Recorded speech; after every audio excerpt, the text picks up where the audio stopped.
Makatza deitzen zidaten, nire etxearen izena zelako. Nire etxea herri erdian dagoen jauregi bat izateaz gain baserria ere bazen.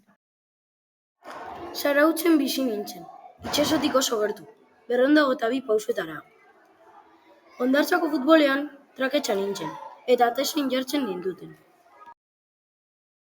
Baloia airetik zihoan eta salto eginez airean hartu nuen. Orduan entzun nuen, makatza zapela txita bezala rau! Ni herrian jai bat ospatzen zenean, nire etxean zezen bat zaindu behar nuen kortan.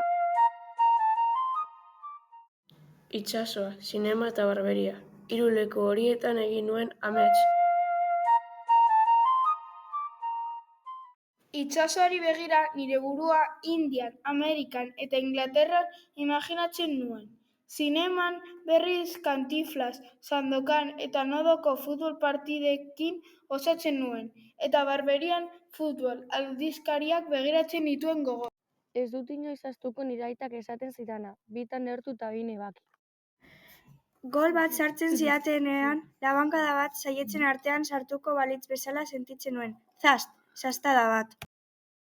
Jokoz kanpo zer zen jakin nuen.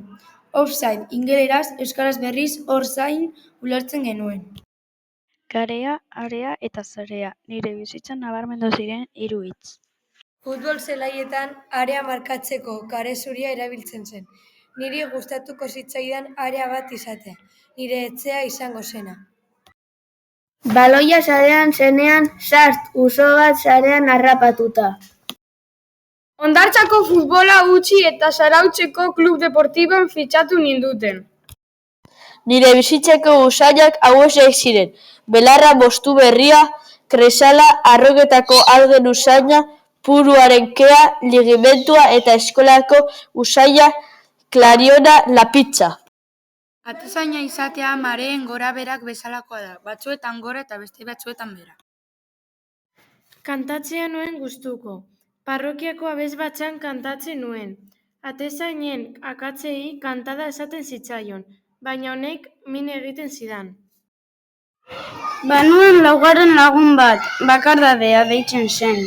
Ikara sortzen zidana, baina nire buruan neukan konfiantzarekin jarraitu nuen entrenamenduetan.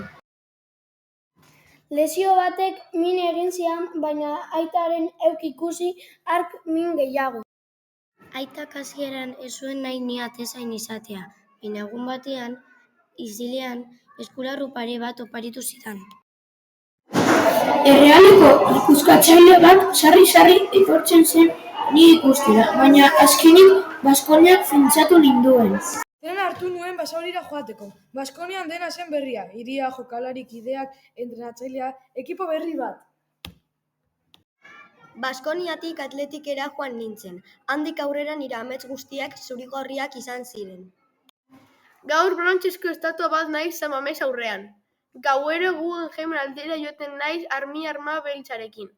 Jasimekin futbolaz hitz egiteko. Makatza deitzen zidate, gaztetan.